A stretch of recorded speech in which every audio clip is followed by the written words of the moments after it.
सोमवार 1 सितंबर 2025। तंजिंग का एक हाई सिक्योरिटी होटल, जहां SCO समिट के लिए दुनिया भर के नेता मौजूद थे। बाहर सब कुछ सामान्य दिख रहा था, लेकिन अंदर एक ऐसा खेल चल रहा था जिसकी आंच सीधे भारत तक पहुंचने वाली थी। प्रधानमंत्री नरेंद्र मोदी अपने कमरे से बाहर निकलते हैं। उनकी सिक्योरिटी पूरी तरह अलर्ट थी और प्रोटोकॉल के अनुसार उनकी बुलेट प्रूफ गाड़ी तैयार खड़ी थी। लेकिन ठीक उसी वक्त एक ऐसा फैसला लिया जाता है जिसने पूरी दुनिया के इंटेलिजेंस सिस्टम को चौंका दिया। मोदी अपनी गाड़ी की तरफ बढ़ते हैं, लेकिन अचानक उनका रास्ता बदल दिया जाता है और रूसी खुफिया एजेंसी के अधिकारी उन्हें घेर लेते हैं। अगले ही पल वो अपनी गाड़ी छोड़कर रूस के राष्ट्रपति व्लादिमीर पुतिन की हाई सिक्योरिटी लिमोजीन में बैठ जाते हैं। एक देश का प्रधानमंत्री दूसरे देश के राष्ट्रपति की गाड़ी में, यह कूटनीति के इतिहास में बेहद असामान्य था। दोनों नेता करीब 10 मिनट तक उसी बंद गाड़ी में बैठे रहते हैं। आखिरकार गाड़ी आगे बढ़ती है। दुनिया भर के मीडिया चैनल्स दिखाने लगते हैं कि मोदी और पुतिन कितने गहरे दोस्त हैं। फिर जब वो वेन्यू पर पहुंचते हैं तो और भी अजीब घटना होती है। दोनों नेता करीब 45 मिनट तक गाड़ी से बाहर नहीं निकलते। उसी दौरान एक एन्क्रिप्टेड कॉल जुड़ती है। दूसरी तरफ थे भारत के NSA अजीत डोभाल। पुतिन बताते हैं कि उनकी एजेंसियों ने एक खतरनाक मैसेज इंटरसेप्ट किया है। मोदी की गाड़ी सुरक्षित नहीं थी, खतरा बेहद करीब था। डोभाल पुष्टि करते हैं कि एक बड़ा असैसिनेशन प्लॉट सामने आया है और इसके तार अंतर्राष्ट्रीय नेटवर्क से जुड़े हैं। दोस्तों, इस साजिश को समझने के लिए हमें कुछ दिन पीछे जाना होगा। 27 अगस्त 2025, ढाका का एक 5 स्टार होटल, जहां एक 50 साल का विदेशी नागरिक टेररेंस नाम से चेक इन करता है। 3 बड़े सूटकेस के साथ आया ये आदमी खुद को बिजनेसमैन बताता है, लेकिन असल में वो कोई बिजनेसमैन नहीं, बल्कि अमेरिकन खुफिया एजेंसी CIA का एक बहुत ही खतरनाक और मंझा हुआ कोवर्ट ऑपरेटिव था, जो एक गुप्त कमांड सेंटर सेट कर रहा था। उसके पास high tech communication device, encrypted system और ऑपरेशन से जुड़े ब्लूप्रिंट्स थे। उसका काम था एक ऐसी टीम को निर्देश देना जो SCO समिट के आसपास पहले से तैनात थी और सही समय का इंतजार कर रही थी। टारगेट साफ था, भारत के प्रधानमंत्री नरेंद्र मोदी। लेकिन यह प्लान उतना सीधा नहीं था जितना दिखाई दे रहा था। अगस्त के आखिरी दिनों में रूसी एजेंसी SVR ने कुछ संदिग्ध रेडियो फ्रीक्वेंसी इंटरसेप्ट की, जो ढाका और SCO समिट की लोकेशन के बीच एक्टिव थी। ये साधारण सिग्नल नहीं थे, बल्कि हाई लेवल एन्क्रिप्टेड कम्युनिकेशन थे।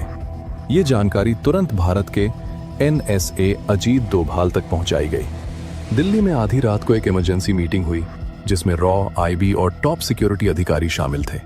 जांच में संकेत मिले कि एक हाई वैल्यू टारगेट को खत्म करने की योजना बनाई जा रही है। अब फैसला लिया गया कि इस साजिश को जड़ से खत्म करना होगा। अगर ढाका में बैठा कंट्रोल खत्म हो जाए तो पूरा ऑपरेशन बिखर जाएगा, और यहीं से शुरू हुआ एक खामोश काउंटर ऑपरेशन।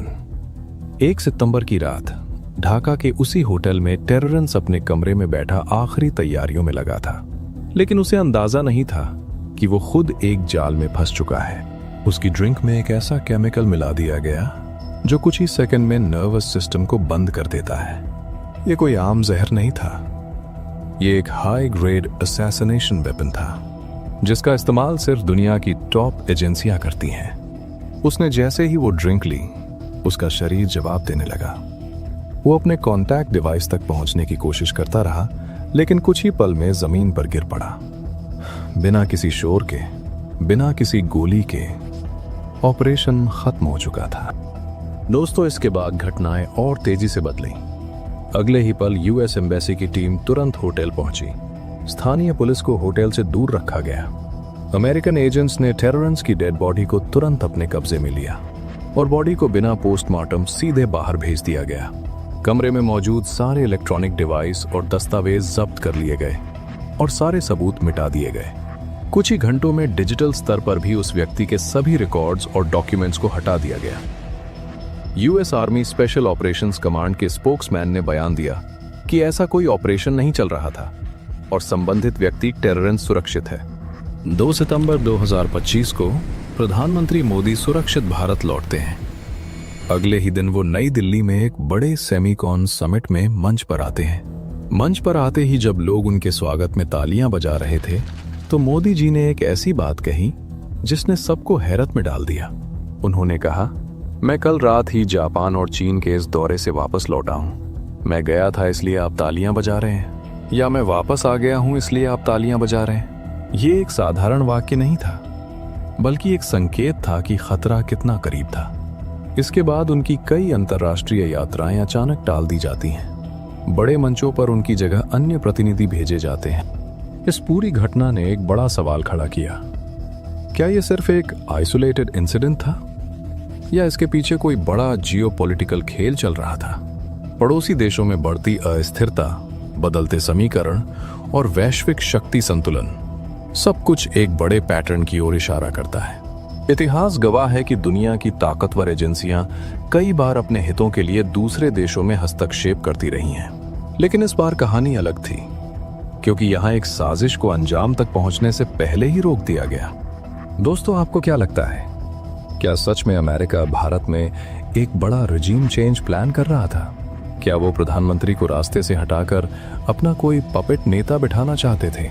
अपनी राय कमेंट्स में जरूर लिखिए, और अगर वीडियो पसंद आया हो तो वीडियो को एक लाइक और चैनल को सब्सक्राइब जरूर करें। तब तक के लिए जय हिंद।